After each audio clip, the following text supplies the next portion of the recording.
All right, so first of all, thank you so much for coming and doing this with us. I appreciate it. From a Milton guy to a Oakville guy. We're suburban men, so it's We're a good thing. Yes, we're out in the burbs, man. It works. It works. It does. So I really want to begin at your childhood home in Jamaica, where you would listen to sports on your grandfather's radio. Was that when you fell in love with the spirit of competition or sports in general? Yeah, you know what? I think that one of the awesome things about listening to a radio when you're really tiny is that you can actually feel the energy and you can actually see it. So this is definitely dating me, but I think it's before obviously we had a black and white television, but we had one channel. It wasn't gonna happen. We weren't seeing what we're hearing on the radio. But I think that some of the incredible broadcasters, some of the incredible journalists that existed then, they could speak and almost inject this feeling and give you an intense visual. So as a child, I love hearing, but I love hearing the commentary, but I also thought I also could visualize the actual picture of it. So it was incredible. Yes. So I did fall in love with competition then. That's fantastic. So when you have that natural love for sports and it's born there, when you moved to Canada in 1980 and you come here, and at that time there was this very rich culture of Canadian hockey and just a love of hockey, and there were so many superstars. How did you find that cultural shift when you first arrived? You know what? I never looked at it as a cultural shift. I mean, when I came to Canada, obviously I found myself entrenched in being Canadian. And what I loved about it is the actual patriotism and intense support for hockey, and the fact that we embrace it as a sport, and we want to dominate the world. So so for me, a lot of times people talk about my intensity in competition. All I did was steal it from the hockey culture. Yeah, no, it is a very intense culture, and it helps when you have fighting as well. I mean, that's what makes hockey hockey, right? It is what it is, man. And as Canadians, I think you're known around the world as these nice, calm people who apologize for everything until a hockey game breaks out. That's the only area where there are no rules. Absolutely. So later on in your time here, you attended Sheridan College. You're on the basketball team. You do a full year, but then you drop out with the goal of creating generational wealth and becoming rich. Similarly to your mindset with sprinting, did you know you were going to succeed, or were you nervous at any point? You know what? I've never. I think that for me, failure is not a word in my language, ever. So whatever it is I pursue, I pursue it, and I give it my all.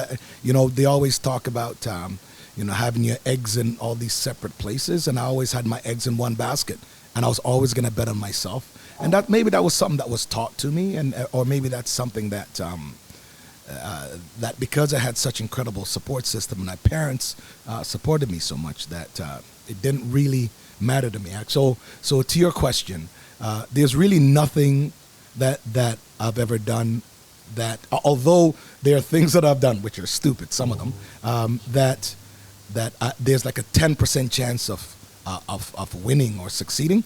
I'm gonna bet on myself still, and I'm gonna go ahead. So yeah, I don't. My mindset's never been that I'm gonna fail at something. And did you have that same mindset when you were already well established and you had property and you had a baby on the way? Did you have that same mindset when you decided to go and pursue sprinting, or was there any chance of a plan B, or was this just it? Oh, there's never plan B. There was never. Well, I shouldn't say that. Obviously, I had business, and I could come back. I always feel when I left Canada to go and train, for me it was a window that was closing, and for me it was an age thing. I was like, I'm still very young, and at the time I felt that the only responsibility that I had was business, and if business fails, so what? But there's a baby on the way, and I'm like, oh my God. If there's no other time, this is it right here. So yeah, but I never felt that there was going to be, for me, it's, if I'm given the opportunity, there's zero chance that I'm not going to capitalize on it. Okay. So let's go to the beginning of your career. So you were very dominant domestically in Canada, as well as when you were doing races in Jamaica. Right. But as life goes, with every success story, you're going to face your fair share of adversity. After all the success that you had early on in every race that you pretty much competed in, how did it feel going into your first Pan Am Games and not doing as well as you wanted to do? Oh wow! You know what? My first Pan Am Games, I think that in 1991 in Havana. You know what? I just got scared. First of all, I took it as a life lesson. That's the number one thing. I knew what my expectation was. Maybe the coaches, and that's probably fueled my career. The coaches didn't realize how good I was or how intense my drive was. So making it, being at the Pan Am Games, coming out to a full stadium at the finals of a 100 meters in Havana, Cuba, and just getting scared. I got caught up in the glamour. I got caught up in I'm going to do this, I'm going to do that. Funny enough, I thought that I was planning, like if I were going to be honest with myself, in the 100 meters, I was actually planning to figure out, I was trying to find out within myself how I was going to celebrate after winning. That's probably, to be honest. You were thinking that far ahead I was already. thinking, I was like, oh yeah, I get in the blocks. I don't fear these guys. I'm going to crush them. So with that being said, I did get lost in the crowd. Yep. And I was not good. and I was not good at all. But I'm just saying to you, even in that moment, I thought about a positive outcome. Yep. But I also knew that it was an incredible life lesson for me, because when the race was over and I realized how many mistakes I made, because I got lost in something and not focused on exactly what I'm supposed to be doing, I realized that, again, that opportunity is I'm never gonna have that opportunity again, or I'm never gonna be in that situation again and squander it. Yep. So similarly to what you just said, something that really resonated with me while reading your book was the line that your mother would tell you when something didn't go your way, and that was, "It's just not your time yet." And it's so simple, but it's such a profound statement. So in times like that, or in times in the future from that moment, did you use that mentality in everyday life as well as in sprinting? Well, the short answer is yes. However, I have no patience. So I think that, as a child, I think it's very important. Again, I'm a mama's boy, and I apologize to no one for that. But so as a child, you kind of go, okay, fine, it's not my time. Fine, it's not my time. But I think that as you get to an adult, and you're in sports, or now it's in life or it's in business, you kind of go, well, it is my time. I have worked my ass off, and so it is my time. However, my mom's voice is still there in the back of my brain, and after you get out the emotional part of whatever hard work brings and whatever results it might or might not bring, then that little voice is always there. So I can always, sit back, go rest on my pillow when I get home and go, it's just not your time. So speaking on that, because it is mentality, and all champions have something in them that makes them champion. It's just the way that sports is in every sport.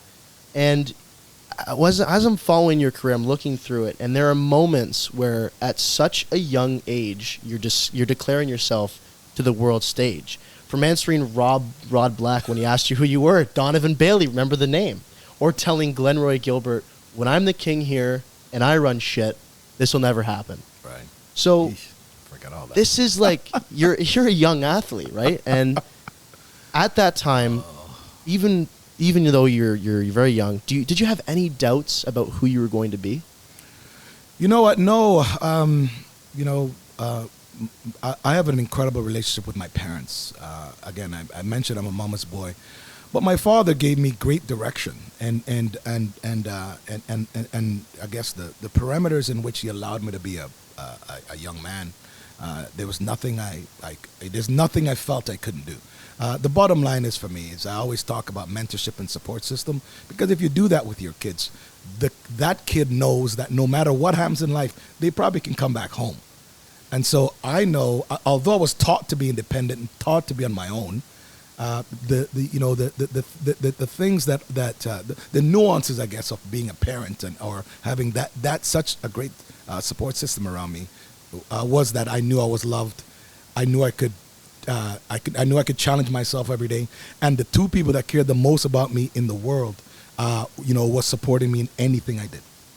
So, along with having two very supportive parents, you met a lot of people along the way who played very big roles in your life, and the two that I think that played a very big part of your life were Molly Killingbeck and obviously Dan Pfaff. Okay. So a couple more, but yes. A couple more, but those are pretty big ones. They're pretty big ones, right? And especially when you consider, in terms of Molly's case, when you kept on getting passed over by Team Canada, right? And for you, you knew in that moment, I'm faster than everybody here. I can beat anybody here, but I'm not getting picked. Right. Do you think that there was something larger at play, or was it simply just they don't like me and they're not picking me and it's not my time yet? You know what? I mean, you just said it. I just think I think in reflecting, maybe it wasn't my time. I mean, that's mom speaking in my ear. But I think that regardless of what happens in life, I think if you get up and you do positive things and you work really hard, there's going to be, you're going to have guardian angels. Mm-hmm. And I think Molly was one. Molly and Dan were two people for sure. I mean, Molly, because she had gone through the system, she knew a lot of the in and outs and some of the routes that I did not, or I cared to know about. And she also understood that, my impatience was affecting it. And so with my impatience and emotion, then maybe the ability for me to go work hard and to to absorb all the information that Dan was giving me in practice to be a better sprinter, I wasn't going to do it. So she was always the person I could actually speak to. I mean, anything about track and field in this country, Molly was always the person that could actually have a conversation with and dealing with the people in this country. And Dan was one of the best teachers. Dan is someone, to this day, I can pick up the phone, I can call Dan, and we can talk about anything, absolutely anything. We can talk about, any topic, politics, rearing kids, being parents, coaching. He and I can talk about any topic. And I just think that he's probably one of the smartest human beings that I know, someone who's very well-versed. And the frustration I had with every coach every track coach before Dan was, a lot of the track coaches didn't really understand the body, didn't really understand how it works. And any question I had for Dan, because I am still the Y kid, or I was the Y kid, and maybe I'm the Y man now. Dan was one of those people that he would either research it. First of all, he'd give me the answer. If he had it, he would give me the answer right away. If he didn't have the answer, his vast network that he has around the planet, he would probably call someone, or he'll call people today because Dan hates emails. And he would get the information, whatever I need, and he'd say, "Hey, I got your answer. Here's what it is." And so in competition, Dan was that way. Dan could it's funny because I get asked quite a bit. It's when you're walking, first time you and Dan were walking, for instance, in the 1995 World Championships. We're walking towards the final, the start of the 100 meters, and they're asking me about the start and what this big motivational speech that Dan had. Dan was very much like my dad, man. He was just kind of like, "Well, I've done what I can. Let's see what you got," and that was it. And so straightforward. No, phenomenal. And again, so Dan was really just like he basically should have been Uncle Dan, for me, because we connected instantly, and he was someone who taught well, and if he saw that I was distracted, he had his ways of telling me to get rid of whatever is distracting me in order for me to come back and absorb as much information that he was giving me. So throughout your time obviously training with Dan, you became the champion that you are today. And leading into 1996, specifically Atlanta, there was a lot of distractions leading to that race. like that, and that's an understatement. Understatement, yeah. You had, of course, your injury. You had the Centennial Olympic Park bombing, the horrible tragedy. And then when you get to the starting line, there's not one, two, there's 3 false starts. Right. And Linford Christie's disqualified. So I want to know, since sprinting is such a you have to be so mentally focused, so ready to go. Everything has to be perfectly working. How were you not thrown off by all of these things, and how did you maintain your focus? Oh, you know what? Wow, great question, actually. I think that it maybe is my singular thought. And maybe when I walked to the line in Atlanta, I was thinking about when I walked to the line in Havana. That's what it was. I walked to the line in Atlanta. And also I was a reigning champion. And there's so much more weighing on me winning, or I wasn't trying to break a world record, really. I was just like, I'm going to do what it takes to win. Yeah. But I just think that it was an incredible place. It was an incredible position to be.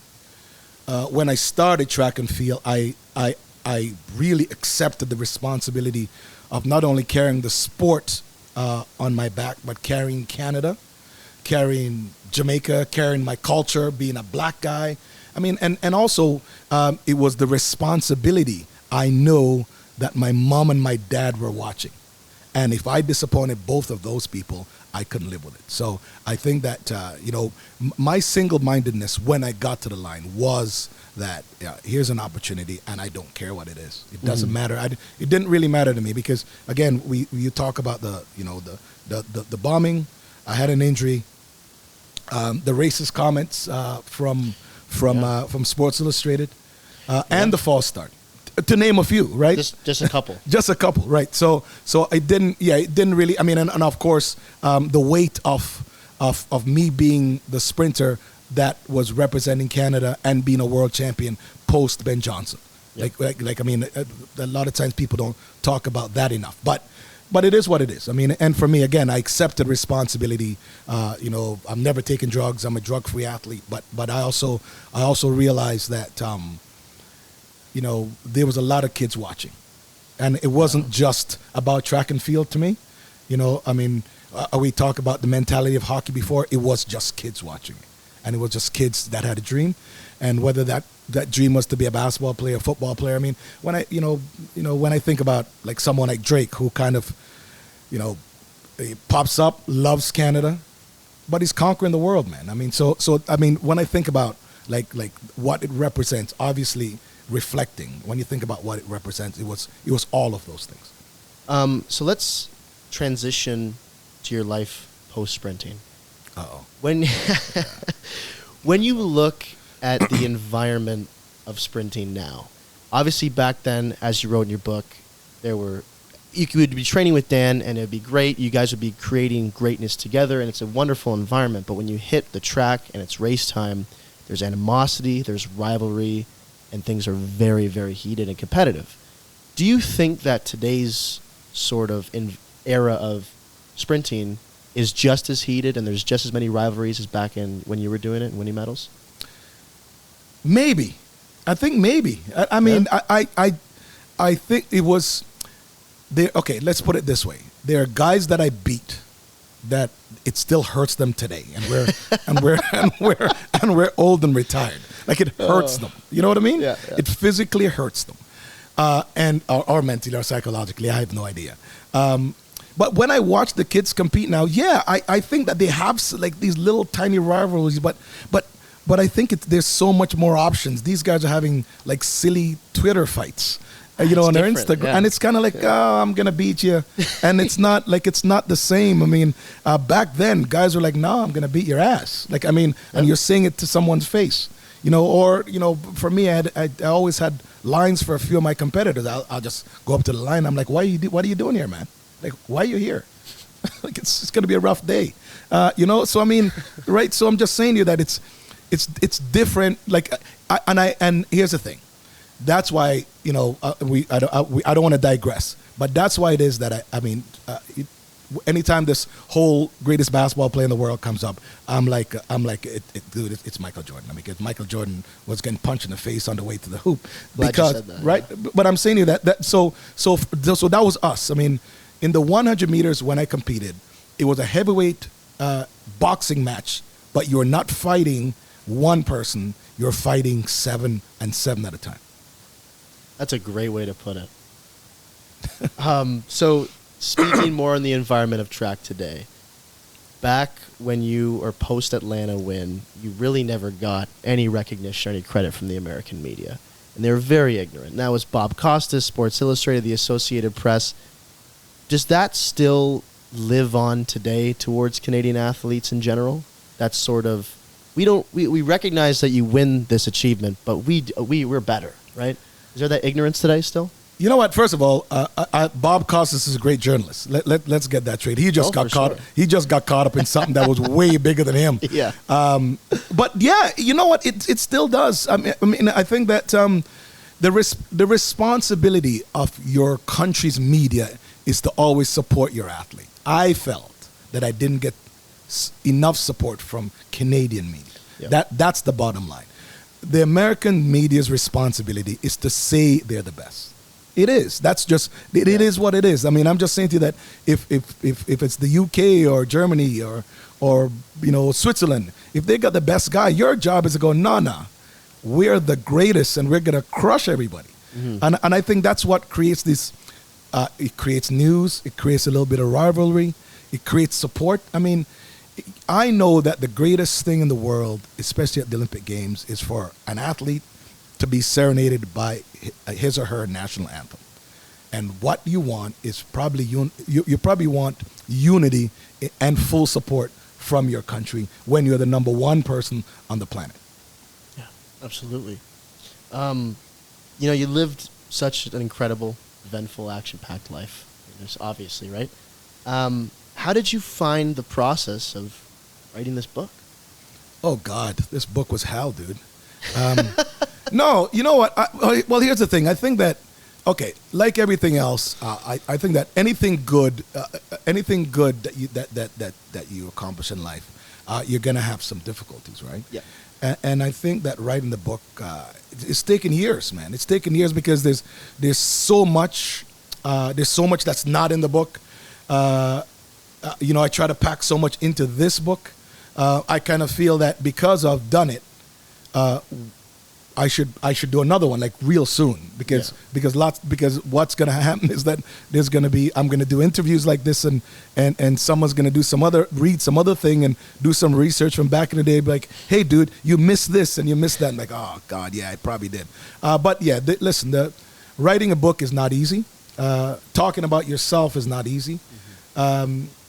But yeah, I think it's very necessary for maybe like my children, the generation today, because ultimately you can write something, it's in print, then you can do some media and that's on video and stuff.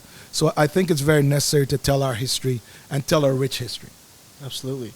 And lastly, with a career full of glorious moments through and through, what does the word glory mean to you specifically? God, man, that's a big question.